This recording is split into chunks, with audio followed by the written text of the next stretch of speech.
Doctor ইউনূসকে নিয়ে খালেদা জিয়ার বক্তব্য ভাইরাল।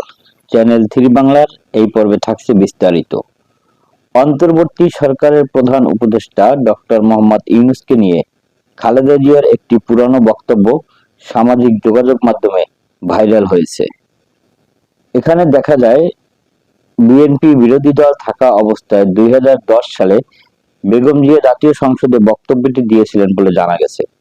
2.5 মিনিটের ওই বক্তব্যে ডক্টর ইউনূসকে আন্তরিক অভিনন্দন জানিয়ে খালেদা জিয়া বলেছিলেন, শান্তিতে নোবেল বিজয়ী ডক্টর মোহাম্মদ ইউনূস সম্প্রতি যুক্তরাষ্ট্রের সর্বোচ্চ ইউএস কংগ্রেশনাল অ্যাওয়ার্ডে ভূষিত হয়েছেন।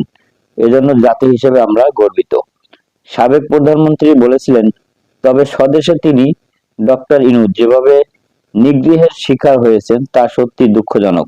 তার মেধা, শ্রম ও ঘামের প্রতিষ্ঠিত গ্রামীণ ব্যাংকও আজ হুমকির মুখে। সরকার নিয়োজিত কমিশন নোবেল বিজয়ী প্রতিষ্ঠান গ্রামীণ ব্যাংকে ভেঙে 19 টুকরা করার সুপারিশ করেছে। আমরা এতে অস্বস্তি। এ ধরনের সিদ্ধান্ত গ্রামীণ ব্যাংককে ধ্বংস করে ফেলবে।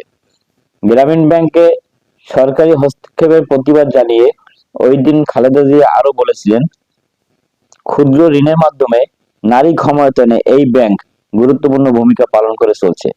সেই প্রতিষ্ঠান ধ্বংসের উদ্দেশ্যে প্রতিশোধমূলক চক্রান্ত বন্ধের জন্য আমি সরকারের প্রতি আহ্বান জানাচ্ছি। আমরা এর তীব্র বিরোধিতা করছি। দেশের মানুষ এ ধরনের হীন কার্যকলাপ মেনে নিবে না।